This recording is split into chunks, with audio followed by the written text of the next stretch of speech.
Ren and Stimpy is a special show. It's special most importantly because it's amazing, and there isn't very much television like it.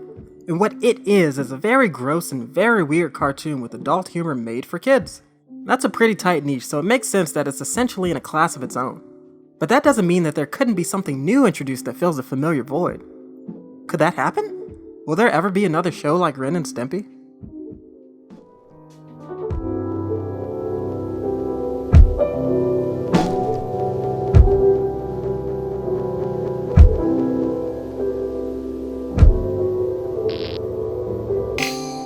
To answer the question I've posed, we must distill the parts that I've set forth, the reasons why Ren and Stimpy is outstanding. The first and perhaps the most discernible element of the Ren and Stimpy show is how gross it is. I'd like to explore this a bit, because at first glance it doesn't seem like something that adds value to a show. And oh how wrong that mentality is, because gross out humor has been baked into Ren and Stimpy since day one. Not even the first episode, but the pilot. Episode 0 set the stage for what was to come.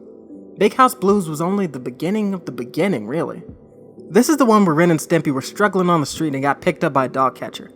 The pound was a cushy gig for them until they had to get out of there to avoid the big sleep. Stimpy inadvertently saved them when he made Ren up to look like a poodle. And how did he do this, you ask? With hairballs, of course. This is where we first see Stimpy's iconic hairballs, a pillar of his character. And how I love to hate the fucking hairballs in Ren and Stimpy. I already have a problem with wet, discarded hair, and Stimpy's gray, globby balls of fur never cease to give me chills. But that's not necessarily a bad thing, because it doesn't stop me from watching. It actually makes me want to watch more. Because the show does something rare and makes me feel. It evokes a physical reaction, and that's what I seek out. I want to see Stimpy lick all the hair off Baba's body and the cat that laid the golden hairball. I might retch a few times, but that only accentuates the success of the episode, because I'm sure the creators wanted nothing more than to make viewers sick. And it doesn't stop there. While hairball gags recur in Ren and Stimpy, the show is far from one note in terms of uncomfortable imagery. I'm sure pet owners have built up a tolerance for hairballs, or maybe the exact opposite. And non-pet owners may even be unfazed by Stimpy's vomit-inducing projectile. But something that everyone can relate to is mouth pain. What I'm getting at here is the episode Ren's Toothache, another highlight in the chronicle of Ren and Stimpy's ability to make skin crawl. It's definitely gross, but not in nearly the same way. It's so awful to look at Ren's exposed nerves. Oh my god, he's pulling them! So now that I've seared this awful image into your head, what else is there that compares to pulling out nerves like long nose hairs? The first thing that comes to mind is Invader Zim, but that show's over. At least right now. As of this recording, Into the Florpus hasn't come to Netflix, so the return of Invader Zim hasn't had the chance to top Rise of Zip-Boy. Do you remember the episode Rise of Zip-Boy? I won't go into excruciating detail, but the whole climax consists of Zim's enormous pimple exploding in the middle of his classroom. It's pretty gross and very comparable to Ren and Stimpy, but like I said, it ain't current. Rise of Zip-Boy came out in 2001, so we'll have to wait and see if Invader Zim can be as fringe as it used to be. I hope it is, but I can't vouch for something I haven't seen. The only other thing I can think of from something that's still airing is the mounds of puke that Family Guy characters can produce. It's pretty absurd when they projectile vomit for 2 minutes, so I can see becoming easily desensitized. But that doesn't make it any less gross. Congratulations, Family Guy. Too bad I'm ruling you out. Family Guy is not a kid's show. It didn't air on Nick. It wasn't mass-produced for children everywhere. Don't forget, we're looking for a gross children's show to fill Ren and Stimpy's shoes, and so far, that doesn't exist. My initial argument is looking pretty rock solid if I do say so myself. So let's move on to the next major aspect of Ren and Stimpy. I'm going to ask the question. Have you ever been solicited by a rubber nipple salesman? This episode will never fall from my number one Ren and Stimpy spot, because this is about as weird as it gets. Ren and Stimpy is at its best when it leans into the weird and absurd. So rubber nipple salesman is all I need to make my point. When faced with the need for some hard cash, Ren and Stimpy decide to sell one thing door to door. Rubber nipples. It's Stimpy's dream, after all, for everyone everywhere to know the wonders of his nipples. But having a dream doesn't guarantee success. Because who the fuck has any use for rubber nipples, barring, infants or the insane couple at the end of the episode?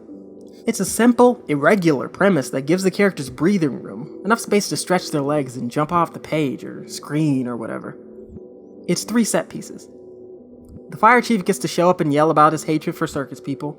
Mr. Horse steals the show with his paranoid, presumably ex-convict character on the brink of making another, quote, mistake. And of course there's Mr. and Mrs. Pipe, who are floored with Ren and Stimpy's sales pitch for rubber nipples. These elements aren't too outlandish separately, that's a lie. But when brought together under the unifying flag of rubber nipples and when executed one after another, it plays pretty offbeat. It's not normal, and it's not supposed to be. How could it be with this lineup of characters? The only thing missing is an appearance by Jorge Liquor, American. That would have been the cherry on top. Anything Jorge Liquor touches is gold, and when he was part of an episode, he compounded how strange it was. I have man's best friend in Dog Show to thank for my love of Jorge Liquor. He goes the extra mile and isn't afraid to shove his finger in some faces. Let's all take some time to salute the hero Jorge Liquor. And while we're doing that, brainstorm some newer cartoons that may be as peculiar as Ren and Stimpy.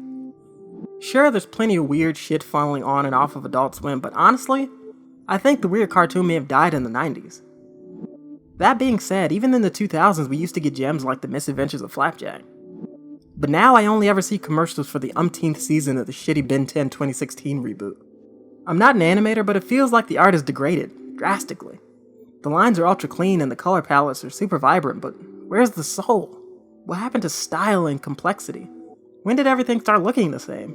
When did it all become about selfies and twerking? Ugh. This is what's in vogue. I don't think weird humor's cool anymore. Random humor is definitely prominent and a mainstay, but I don't think the kiddies can accept true weird. We have the last bastion of the amazing world of Gumball, but after that, all will be lost.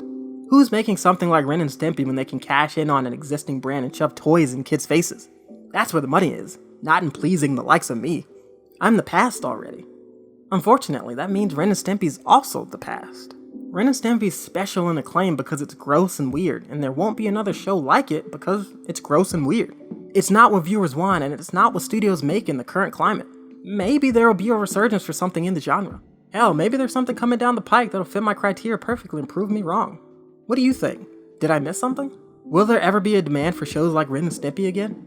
Let us know down in the comments, and for more videos like this, subscribe to Stunt Club Soda, and keep coming back for those uploads.